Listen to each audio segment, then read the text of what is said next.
Ryan Reynolds here from Mint Mobile. With the price of just about everything going up during inflation, we thought we'd bring our prices down. So to help us, we brought in a reverse auctioneer, which is apparently a thing. Mint Mobile Unlimited Premium Wireless. How to get 30, 30, bit to get 30, bit to get 20, 20, 20, bit to get 20, 20, bit to get 15, 15, 15, 15, just $15 a month? Sold! Give it a try at mintmobile.com/switch. $45 up front for 3 months plus taxes and fees. Promo rate for new customers for limited time. Unlimited more than 40 gigabytes per month. Slows full terms at mintmobile.com. Hey, Prime members, are you tired of ads interfering with your favorite podcasts? Good news. With Amazon Music, you have access to the largest catalog of ad-free top podcasts included with your Prime membership. To start listening, download the Amazon Music app for free or go to amazon.com/ad-free podcasts. That's amazon.com/ad-free podcasts to catch up on the latest episodes without the ads. Hello, you are listening to Just Films and That. This is the podcast where we talk about those films we think deserve a little bit more love. Sometimes they can be underrated, sometimes they can be underseen, or sometimes, well, we just want to talk about them. So, let's see what film is going to be this week. Hello, yes, thank you for listening. This is Just Films and That. I'm Josh Hallam. And I'm Jamie Allerton. And this week we're going to be discussing Identity from 2003. So spoiler warnings if you haven't seen it. Before we crack on, if you could head on over to whatever app or website or whatever you're listening to this on and give us a little 5-star rating or review if you've got the time, it would be massively appreciated. It does help other people hear us and hear our thoughts on films like Identity or last week's iRobot, where Jamie was, of course, incorrect. We're on Patreon as well, so if you fancy getting, supporting us, getting a little bit of extra content and stuff like that, and click the link in the show notes where you can get ad-free extended episodes with early access to them from £1 a month. So, Jamie Allerton, Jamie, how's your Identity? Good, fractured. Very Is it? fractured. So yes, we're talking about Identity from 2003. So Jamie, you picked this one. I know I've already done a spoiler warning, but it's really hard to talk about this film without spoiling it. So there's going to be spoilers. This really is very, very heavy on, oh, wow, I can't believe they've done that. So it's that, is it? Yeah. So I would say, I would say go watch it. Are you about to say you don't, are you about to get revenge for my iRobot behavior last week? Yeah. Fuck Identity. Let me tell you. No, I'm not. No, but tell the guys, tell them. Without spoiling it, on a stormy night, 10 strangers are brought together by chance in a motel whilst the serial killer awaits a stay of execution after his journal is found. Directed by James Mangold and starring the likes of John Cusack, Ray Liotta, and everyone you've ever liked to see in a movie. That is Identity. I watched this when I must have been 17, and I remember watching this in the cinema and just being like, I love this. Yeah. I love everything about it. It's a bit of 17-year-old Allerton, that. Yeah. It's John Cusack at the time was really cool because he'd done High Fidelity and Gross Point Blank. Gross Point Blank is definitely up there in my top 20, I'd say. Done an episode on it as well. It is underrated and underseen. It is. Everyone should watch it. And Ray Liotta's cool as well. Yeah. Like I could just I'll skip to it right now. One of my best likes in this. The cast is insane. The cast is brilliant. Okay, so that's what it's about then. Is it underrated? Is it underseen? So this is my first one that I'm bringing to you that I don't think it's underrated, but I do think it's underseen. You think more people should see it? Right. Yeah. Okay. Because you hadn't seen this, had you? I hadn't seen it. I had heard of it, but nothing more than that apart from here. And then I knew James Mangold had done it because obviously James Mangold, since this has gone on to do bigger things like some of the Wolverine films. Did he do 310 to Yuma? He did 310 to Yuma. He's got the car one. His filmography is mad. Yeah, so Le Mans 66. Yeah, that's it. And probably in the top 5 Indiana Jones films, Indiana Jones and Dial of Destiny. Yeah, he did Logan.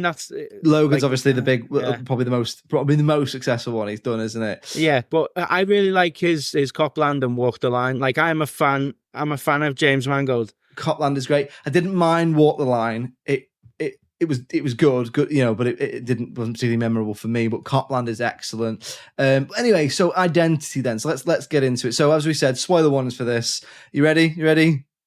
Yeah. They're all the same person. It's all in his head. It's all in his head. It's all one guy. It's Split and Inception. Yeah, mixed together.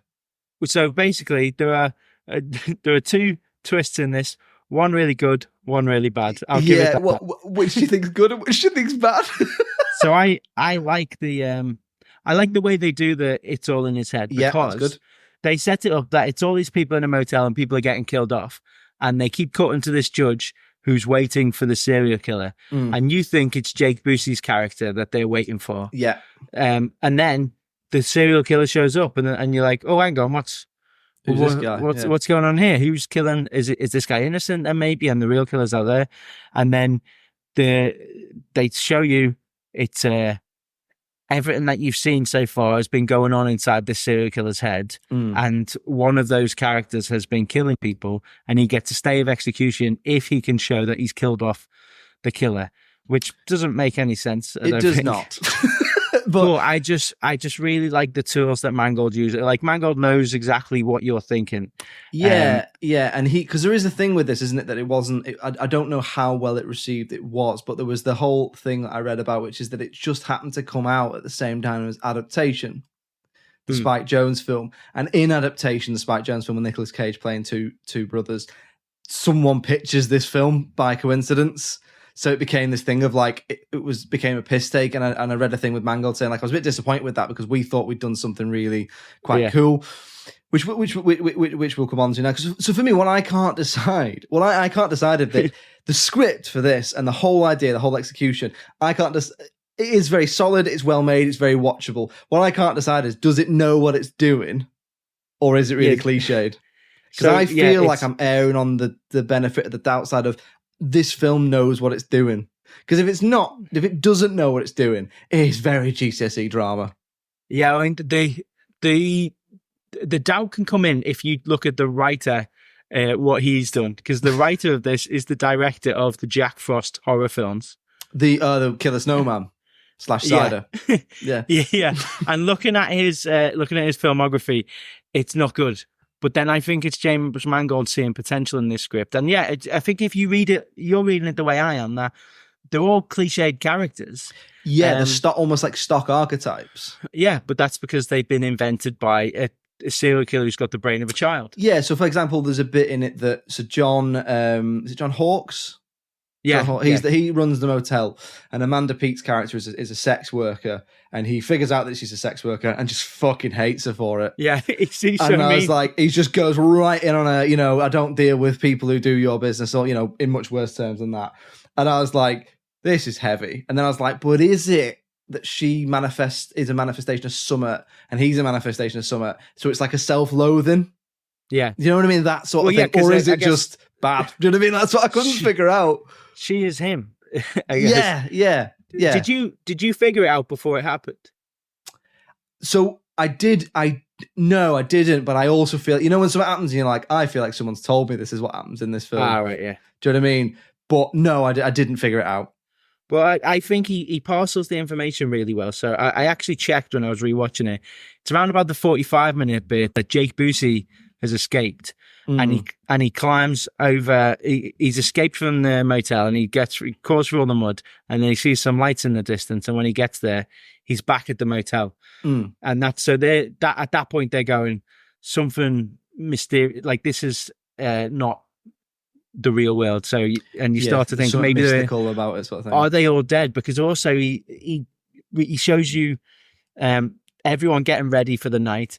And you see Ray Liotta's back, and there's a bullet wound in the shirt, but not on him. I did clock that. I was like, oh, that's weird.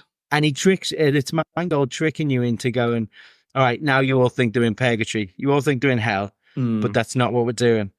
And I think the thing that really got me is the amount of empathy I have for John Cusack's character when I think the scene is brilliant where he gets pulled into the judge's chambers, and to be told it's called identity because his whole identity is pulled away from him. He's like, you're not a real person. Imagine if you got told you're not real. Like, loads of films have fumbled that. They did it in the Sixth Day with Arnie, where he gets told he's a clone, and you're like, I don't give a shit because this film is bad. He does jump off a waterfall or something, though.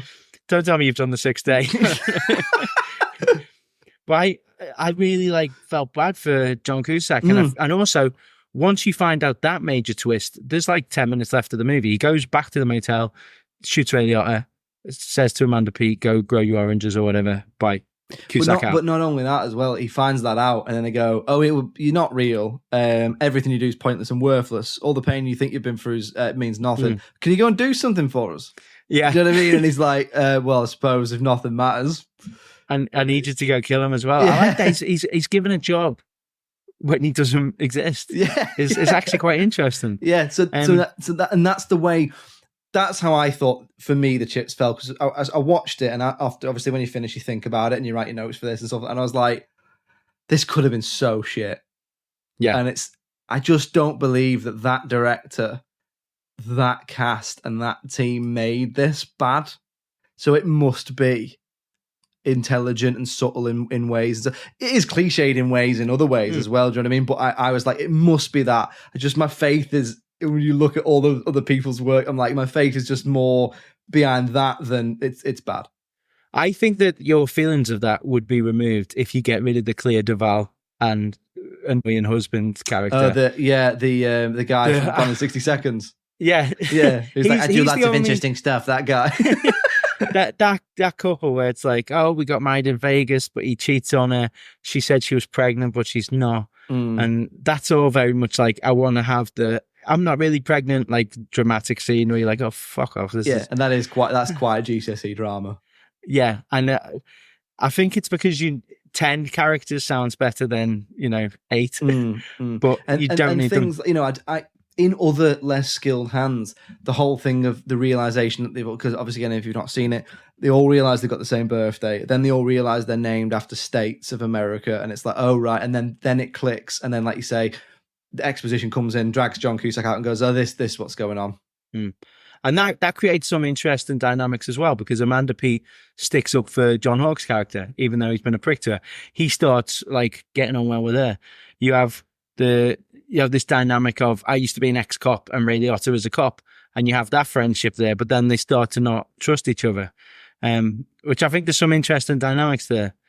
And even when they're like, well, John Hawke definitely killed the guy because we left him with him, and then he put a baseball bat down Jake Busey's throat.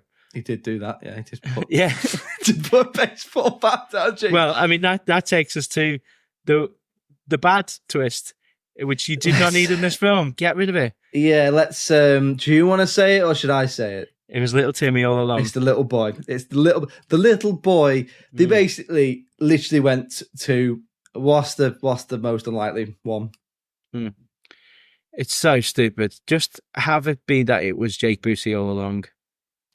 I think that's more interesting, is if they do kill off the killer halfway through, but then because of the doubt that's there, they have to carry on taking down. Like identities. You say, the whole there's a kid and he faked his own death even though he's not real, and then he went after everyone and killed them even though they're not real, and like so that or have it even you could even have it that it's something like there isn't a killer.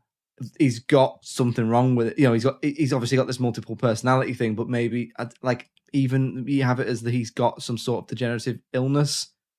It turns out he's got dementia. Do you know what I mean, or something like that, and have it that's killing. Yeah, killing. If one of his identities had dementia, great. Yeah, do you know what I mean? Though he's fake dementia in one of his fake identities would be quite an interesting. Yeah. Or even if he has dementia himself. That's what I mean, and that's killing them off. But I just think that because then you start to picture, they show you flashbacks, but you start to picture, all right, if this murderous kid, well, he shoved a baseball bat down a guy's throat. He beat up Clea Duvall's boyfriend and murdered him. We're just not showing it. I really hate that ending in a movie that I love. I love it because I love the aesthetics. I love. Let's talk about the aesthetics, because I thought it looked great. It's again, because it's stylized.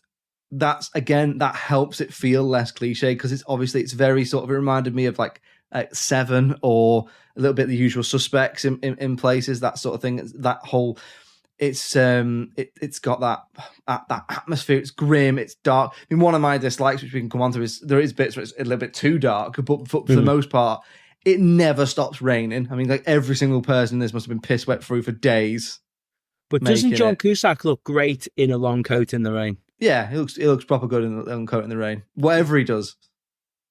I think he looks amazing in this. And I miss Ray Liotta as well. I know, yeah. I love that he gets a proper turn as a proper baddie Yeah, as well. yeah, he is great in this. And that twist as well, where you actually show you he was in the back of the police car and he just stabbed the policeman and then carried on deciding to be a dick to Jake Busey. And then let someone shove a baseball bat down his throat. And yeah, I think it looks great. I think the first time I watched it, I think the bringing in of the prisoner with Alfred Molina, that all looks interesting as well. Like that, in other films, that might be the bit where we're cutting to the boring bit now. No, But I really like the opening as well. With all the opening sort of tells you, if you like go back and watch it, the opening sort of tells you what's going on, and you're listening to it being like, what's going on, it means nothing, and then the film starts, and then you sort of forget about it, and then when you have the twist, you go back and oh right, yeah, that's what all that meant. I really enjoyed that. I enjoyed the way it opened. I enjoyed the use of genre as well, because it is a mystery film, but there's some good use of horror in there as well.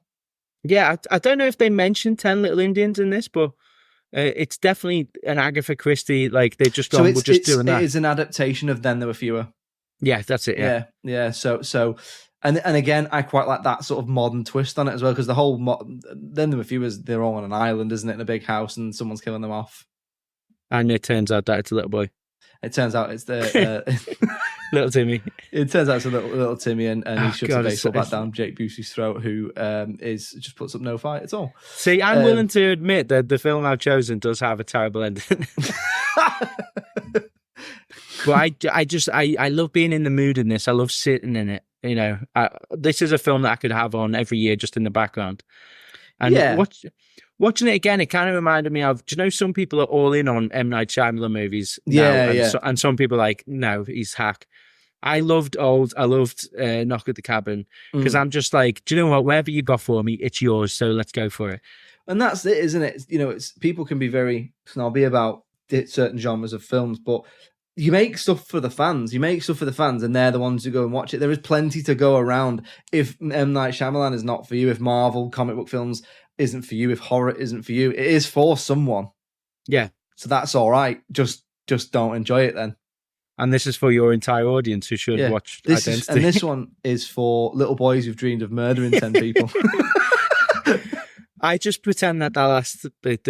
But then I also kind of like when you see him in the car and he's just whispering to himself. And doesn't he whisper like, you whore? And Alfred Molina's like, oopsie doopsie. Okay, so we'll move on to talk about anything we didn't like about Identity then, or anything we'd change, like the ending. Is there, apart from the ending, we can get right back into the ending if you want. Is there anything for you? Do you know what? I'm going to start telling you on dislikes. If Ernie Hudson is in this movie, who would I have cast? And I think that Ernie Hudson would have been a good judge in this. The judge who's like, it's too late. He's got that authority. Let's get Ernie Hudson in there. I've already told you my other dislikes, though. The end twist is so stupid. And I do... it's not Clea Duvall's fault, but I think that couple just doesn't work in this. It just feels like we've tagged in a couple. We need more bodies, really. And I think her death, she dies in the car, doesn't she? The car explosion. When the little boy doesn't die. Yeah. I'd agree with you there. But, apart from that, there's not much that I don't like about this. Like we said, we love the aesthetics. It's nice seeing John C. McGinley as like a snivelling... as not Dr. Cox. Yeah. Or the guy from Point Break. Or the guy from Seven. Yeah, or the guy from Seven. Same guy. Really similar guy. Or other films he's been in. Is he in the... What's the Ice Cube one that's meant to be really bad I've not seen? Are we there yet? I think he probably is, isn't he? And I think he's in Wild Hogs as well, and he's Dr. Cox. I mean, I love Scrubs. It's like one of my favourite ever sitcoms. And he's great in that. Yeah, he's good. He is good in this. Like you say, great cast. I mean, for me, there's a few things. I think because it was so stylized and so daft in a way, I wasn't that bothered on the little boy thing. But now you said it, I was like, yeah, that was pretty stupid. It is a bit physically dark in places. There was the odd bit, particularly at the start. I was like, what is going on? Yeah. The only other bit for me, and it again, because it's stylized, I don't necessarily mind this, and it's very, very of its time, but it does go back to that whole mental health as a superpower. Right, yeah, I get what you mean. Like, that whole, it's like the Split, or which is obviously much, much newer than this, but that whole thing of like, I think because it's stylized and because he's shown to be suffering and all that sort of stuff, that it's not a superpower. Whereas in Split, it is like he's well strong though. Yeah, and it's like, what do you mean? They are like multiple personality disorder. You turning that into that person. Yeah, you're basically Shazam. Yeah, I mean, I do think they kind of explain it that it's not like they're just letting him go if he kills off who the killer is, but he's saying won't be executed. Yeah, what they're saying is you can only execute someone if they know why they're being executed, and he's proven that not all the personalities know why he's being executed. Yeah. I did kind of wonder, like, so now and again that he's just an amalgamation of all those personalities. So, are there times when he's a sex worker and he's just having a great time in Vegas, or times when he's just or he's just alone in his prison cell, just like trying to get business from passing people? Yeah. Dude, is he like pretending to drive the car? That's one of those. It is one of those films where if you think too much about it, you're like, hang on, that didn't make any sense. Yeah. Hang on, that didn't make any sense. Hang on, so does he believe he's also an ex-cop and a cop? Yeah. I'm an ex-cop. No, you're not. No, I'm a cop. What? Well, he's not even a cop. He's a criminal. He's an ex-cop and a criminal. Yeah. And does he think he's shoving a baseball bat down his own throat? And people watching him going, that's when he's being a sex worker. Yeah. He's like, no. There's just lots of people just sort of like out of the corner of their eye in the prison yard being like, what the Malcolm, what are you doing?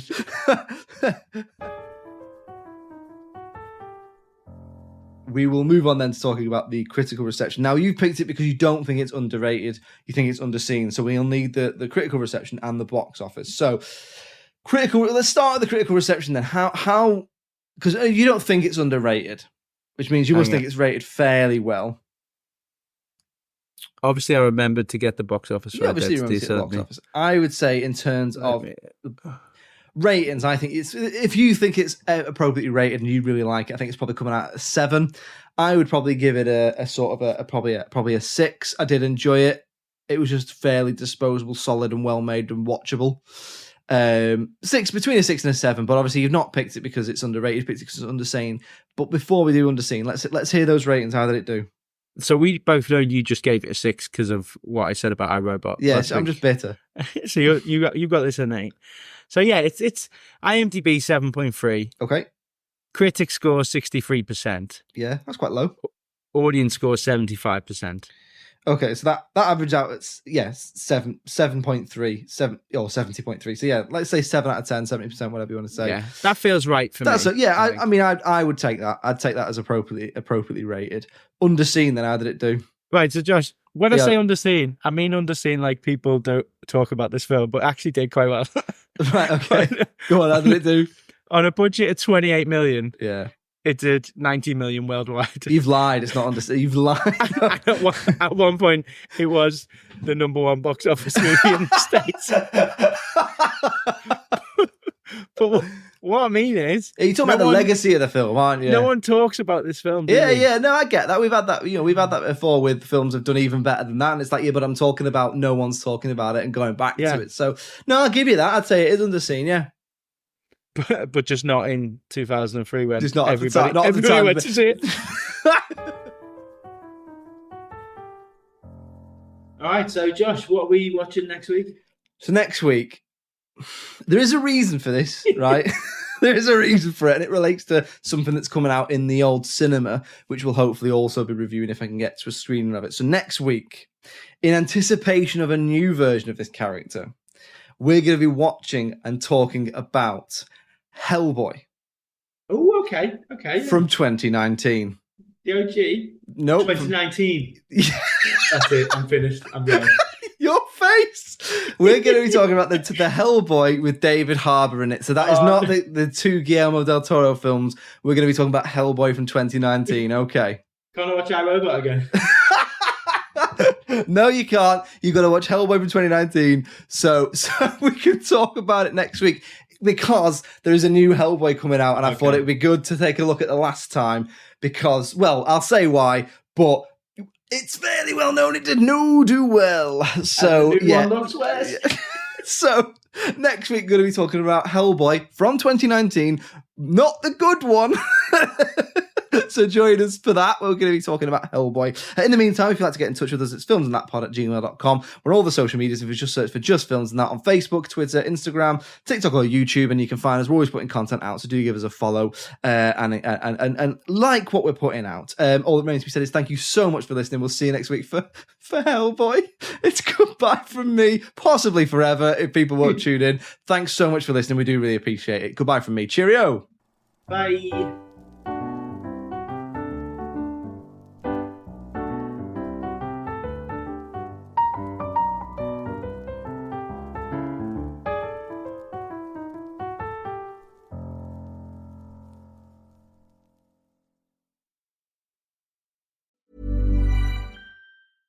Fall is here, and if you want to sleep in the coziest bed imaginable, you have to start with Boll & Branch's best-selling 100% organic cotton sheets. You'll spend every night wrapped in buttery, breathable softness and feel your sheets getting even softer with every wash. Discover the difference with Boll & Branch's 30-night guarantee. Plus, get 15% off and free shipping on your first set of sheets. Visit bollandbranch.com and use code BUTTERY. Exclusions apply. See site for details. Discover Hydro, the best kept secret in fitness. Hydro is the state-of-the-art at-home rower that engages 86% of your muscles, delivering the ultimate full-body workout in just 20 minutes. From advanced to beginner, Hydro has over 500 classes shot worldwide and taught by Olympians and world-class athletes. For a 30-day risk-free trial, go to hydro.com and use code ROW450 to save $450 on a Hydro Pro rower. That's HYDROW.com, code ROW450. This episode is brought to you by Progressive Insurance. Do you ever find yourself playing the budgeting game? Well, with the Name Your Price tool from Progressive, you can find options that fit your budget and potentially lower your bills. Try it at Progressive.com. Progressive Casualty Insurance Company and Affiliates. Price and coverage match limited by state law. Not available in all states.